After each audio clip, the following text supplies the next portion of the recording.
This is Dewan Paxton reading Grandpa's Face by Eloise Greenfield. Tamika loved her grandpa. She loved the quiet way he talked and the surprise of his loud laughter. She loved the stories he told, long stories that he sang and talked a little bit each day until he reached the end. Most of all, Tamika loved Grandpa's face. Grandpa's face told everything about him. It was always changing from glad to worried to funny to sad. Grandpa would ask a question without saying one word, and even when he was mad with Tamika, his face was a good face, and the look of his mouth and eyes told her that he loved her. "You shouldn't have done that, Tamika," Grandpa would say. And Tamika would tell him she was sorry, and then she would kiss the sturdy brown of his face.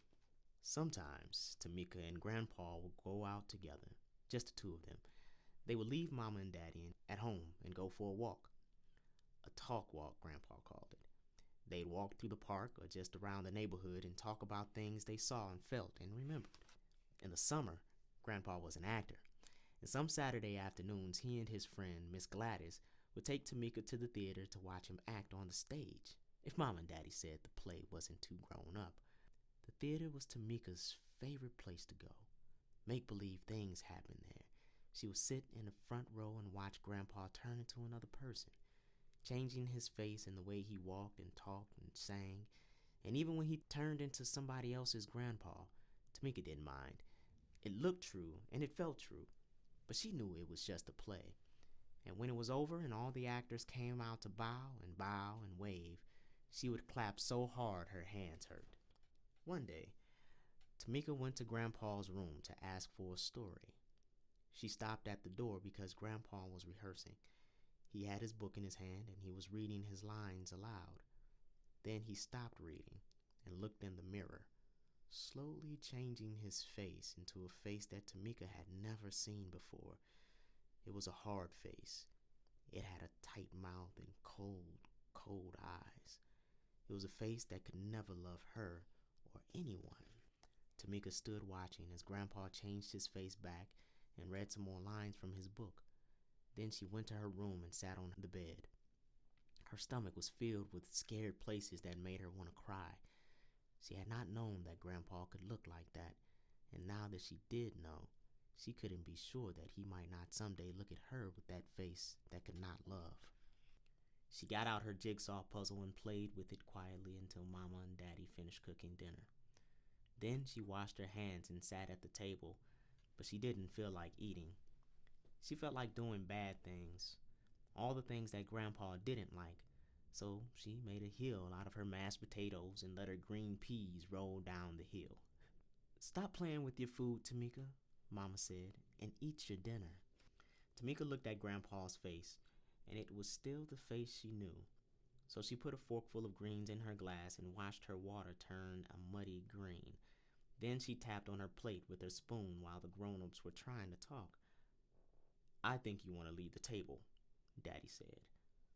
"No, Daddy," Tamika whined. "I think you better, Tamika," Daddy said. "Go to your room now and you can eat by yourself later." Tamika began to cry a little.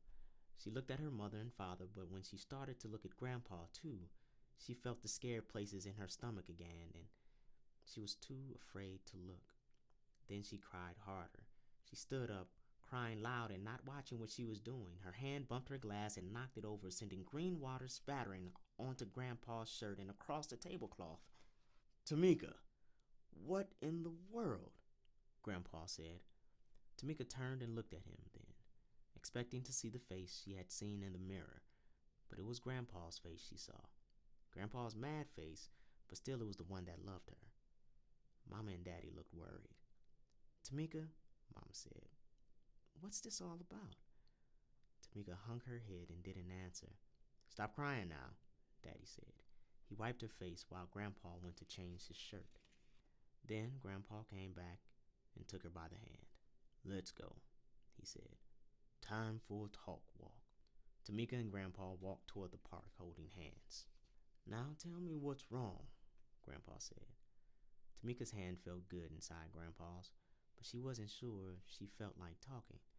She watched the lines in the sidewalk for a little while. Then she said, You have another face, Grandpa.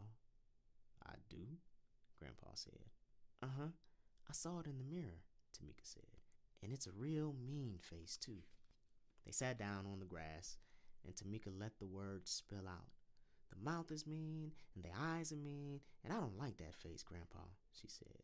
But that's just pretending, Tamika, Grandpa said. You know that. But it might not always be pretend, Tamika said. Grandpa thought for a moment. Oh, I see, he said. Then he put his hands around Tamika's face and made her look at him. I love you, he said. I could never, ever look at you like that, no matter what you do. You hear? You sure, Tamika said. As sure as I am that you love me, Grandpa said. Tamika knew she was safe then, safe enough to hug Grandpa and kiss the sturdy brown of his face. Grandpa hugged her back. Let's go home now, he said. On the way home, Grandpa stopped to talk to an old friend, but Tamika didn't pay any attention to what they were saying. She was much too busy watching a wave of laughter as it spread across her grandpa's face.